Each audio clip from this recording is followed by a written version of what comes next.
Hey, my lovers, what up? It's your favorite fat girl here. It's Friday the 13th.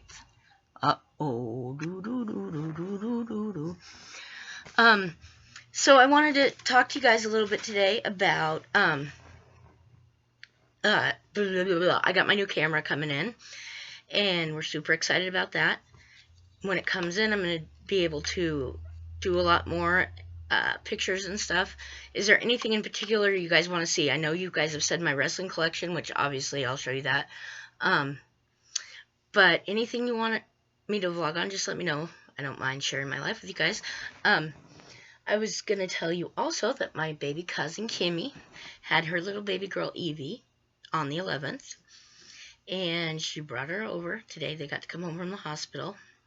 And I got to hold her and love on her. But not for very long because Kim was tired and they needed to go home. Understandable. Plus, I've pretty much got the baby's whole life to love on her. So I'm not worried about that. I don't know. I was so happy. I can't even talk. I can't even think straight. It made me so happy.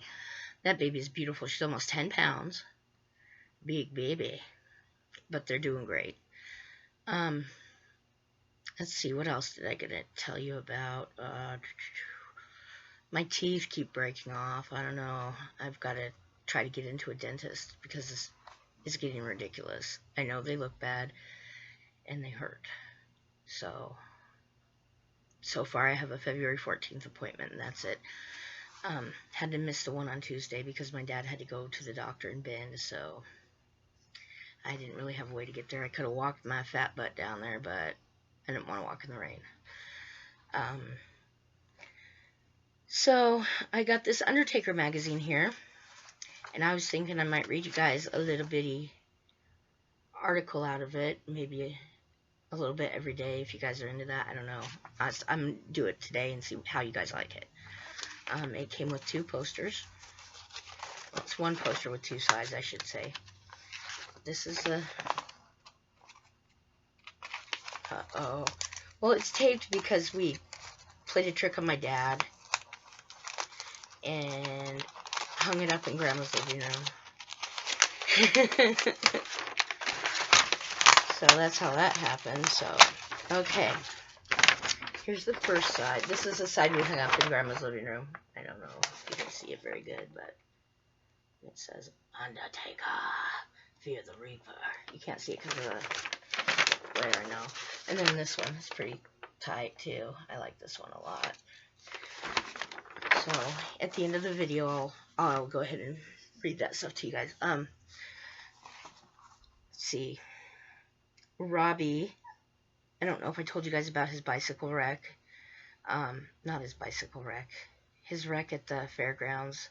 He was jumping over some hurdle type things or something and fell into a patch of goat heads, shredded his leg. His hands were covered. He fell hands first. His back was covered. I don't know how his back got covered if he fell hands first, but I'm not asking questions. But yeah, absolutely. It was hurting so bad it made him sick to his stomach. So I've been keeping a close eye on it and having him take baths and Epsom salts and stuff. Bless his heart. Poor kid. He's still got some of the thorns stuck in his hand too, and we're trying to get him out.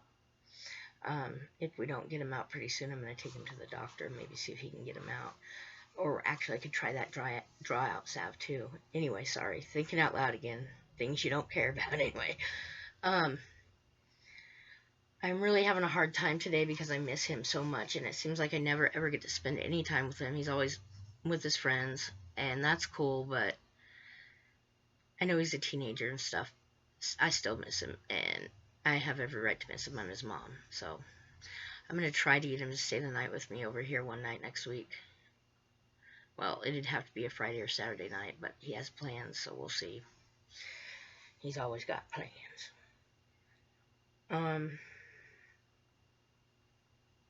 I just want to give a thank you out to my parents for helping me raise my son and for everything you do for me. I love you guys. Same with you, Grandma. I love you so much. And a big thank you to my coworkers, Cullen and Kelly. Even though Cullen's a pain in the butt, he's still one of my dearest friends. And I just love Kelly to pieces. She's awesome. Speaking of that, I'm going to go ahead and, sorry, I had a drink.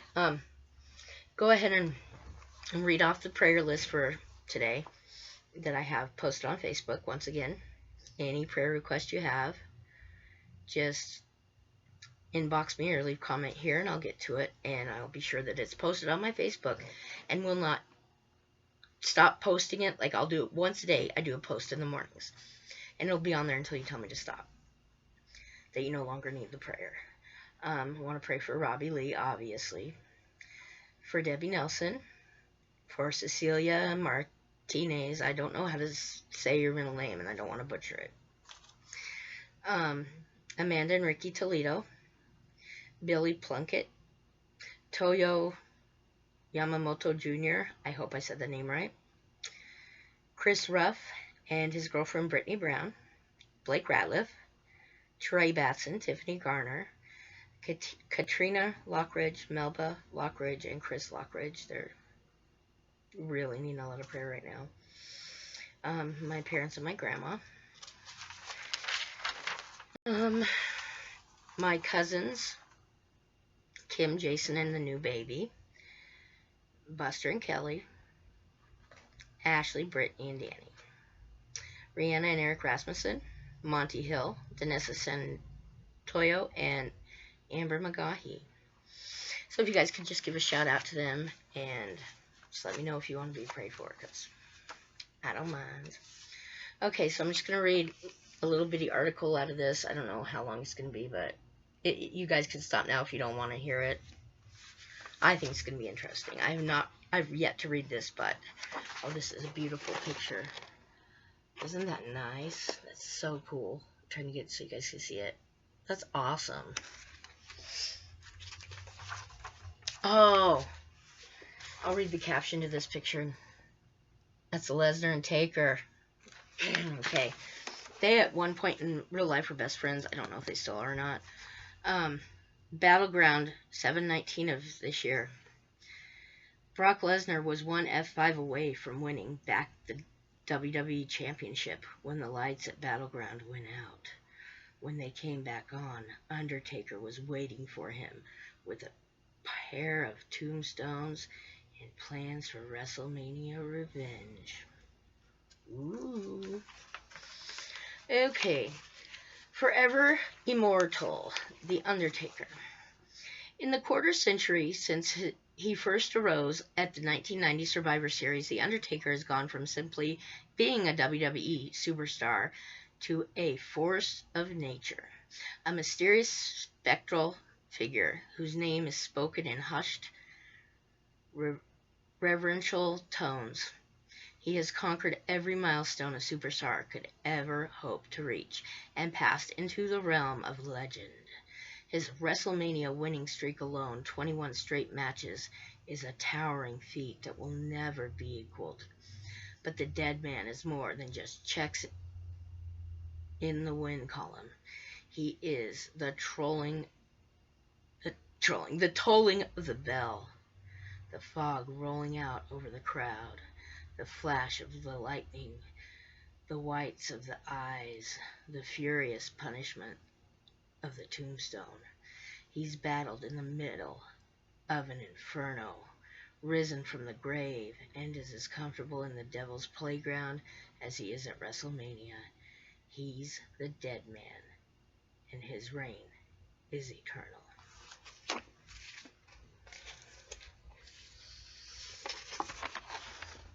Sorry, guys.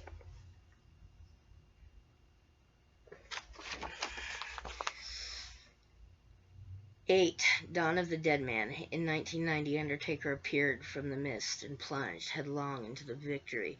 His early days set tone for the years of devastation that followed. 32. Dead Man Rising.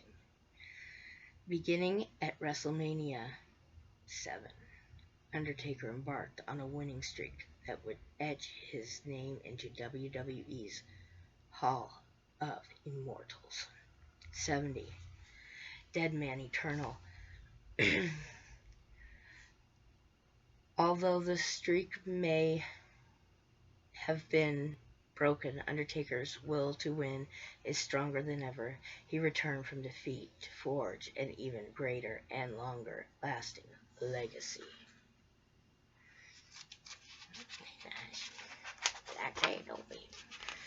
Oh, looky.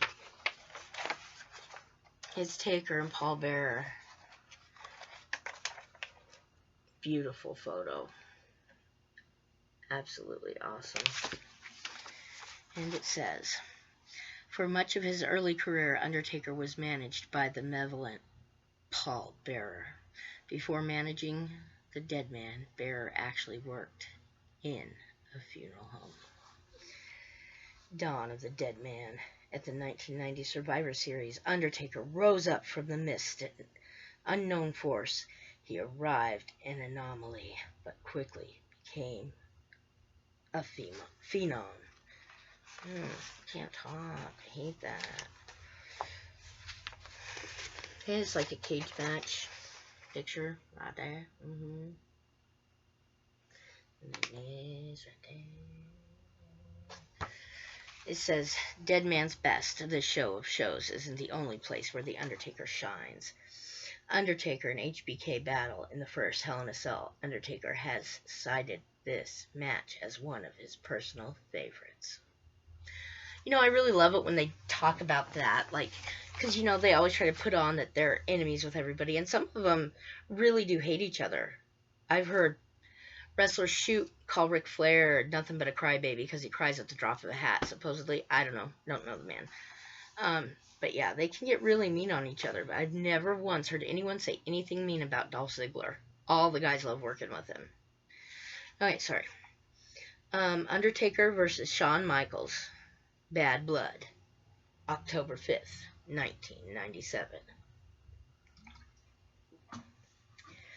In the first ever Hell in a Cell bout, Taker faced off against Shawn Michaels with a shot against Bret Hart at Survivor Series on the line. The two enemies battled all over the cell, with HBK hanging off the structure as Undertaker ground his fingers into the steel, sending him through the table. Before the dead man could score the pinfall, Kane appeared in his debut. Tearing the door off the cell, he tombstoned the Phenom, giving the showstopper the win. And there's a little caption here. And it looks like Kurt Angle. Yeah, it is. This little one. I know I just showed it to you guys, but that one. That's Kurt Angle and Undertaker. The cyborg Kurt Angle. It says, Undertaker faced Kurt Angle and The Rock for the undisputed WWE Championship. The WWE Universe considers this match one of the best for all three superstars. Undertaker versus Kurt Angle versus The Rock. Vengeance. 7/21/02. Look at this. This just happened. Hey. Why you get up here for? Okay, sorry about that. Back in the focus here. I'm just going. Okay. So, anywho. I like that one better. Okay. All the superstars were at the... Oh, sorry. Undertaker versus Kurt Angle versus The Rock. All three superstars were at the peak of their powers at 02, and when they met in the ring, it was a collision of The Rock's showmanship, Angle's technical prowess, and Taker's raw brutality. The Rock had Angle laid out for the pinfall, and Undertaker almost was able to break it up, but the ref made the 1-2-3 before the Phenom could grasp victory. Why the heck do they just keep talking about all the matches he's won in? I don't get it. I don't understand it. Or, I mean, he's lost in today. I wish I could edit because I just keep screwing everything up, and the camera's still not how I want it to be. That's good enough for me. Okay, whatever. This one is right here. It's Edge and Undertaker fighting. I think it's the Edge and Taker. And it says, Edge's TLC match with Taker at One Night Stand set the stage for the Deadman's summer-long departure from WWE in 08. Undertaker versus Brock Lesnar, No Mercy, 10/20/02. Long before Lesnar snapped the streak, he made his bone facing the Deadman in a violent, brutal Hell in a Cell match that pushed him right to the top of the WWE Elite. Both men beat each other senseless. Both men beat each other senseless in an effort to win the WWE title, but Lesnar somehow managed to reverse a tombstone into a devastating F5, which allowed him to cover Taker and take the win. Undertaker versus Edge at One Night Stand in June 1st of 2008. Edge versus the Deadman in a TLC match, which is tables, ladders, and chairs. Sounds like a dream bout, but it quickly became a nightmare for the two superstars. Both men savaged each other with steel chairs and fought off interference from a host of superstars to maintain control. The Deadman ascended a ladder and nearly walked away with the gold, but Edge toppled him off through the stack of tables, setting up their equally brutal Hell in a Cell match at SummerSlam. My bad. Okay, so this one is Bret Hart and Taker, Shawn Michaels special guest referee. And this one is MVP and Undertaker fighting it off. Okay. And it says on the Bret Hart one that Bret managed to defeat The Undertaker thanks to interference from the guest ref HBK. This would be the last pay-per-view match the two would ever have. Undertaker versus Bret Hart, August 3rd, 1997. Taker and the Hitman had some memorable matches with both superstars displaying their formidable in-ring talent. But this match was high point for both and was capped off by a shocking finish. When Hart attempted to use a steel chair on the Phenom, he was stopped by guest ref Shawn Michaels. A scuffle ensued, and Taker was caught in the crossfire. Nailed by an errant chair shot from HBK, the Deadman was down and Hart won the WWE title. Bret and Shawn's rivalry intensified, and the Deadman had a new enemy in HBK. On the one with MVP, it says the Deadman eliminated MVP in the 2007 Rumble. Undertaker was the first superstar to win the match from the number 30 spot. So if you guys don't know what that is, it's one of my favorite pay-per-views and my favorite kind of match to watch. What they do is two superstars start in the ring fighting.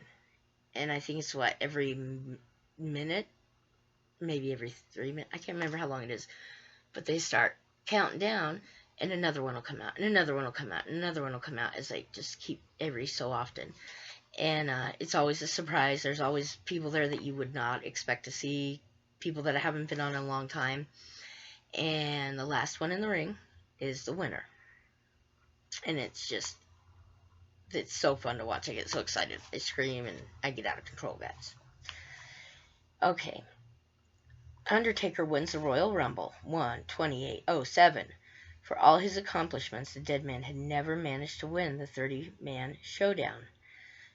That changed in Texas, when the Phenom rolled into the match as number 30, bouncing Shawn Michaels from the ring on his way to victory and a World Heavyweight Championship match at WrestleMania. They also have to draw a number, and what number they draw is their number they come out on. I've seen announcers, they call their number and they're out there and get up in the ring and start fighting. It's just awesome. They're really awesome matches. Let's see how much more we got here. Okay, just a little bit more. But I feel like I'm losing you guys. So I think what I'm going to do is we will pick this up again tomorrow or my next video. If this is too boring, please just leave me a comment and tell me. We won't do it. I enjoy reading to people, like my son, but I never get to anymore. So, yeah, if you guys want to keep seeing it, go ahead. That's all I have for today. Have a wonderful evening, and I love you, my lovers. Oh, it's not shutting off. There we go.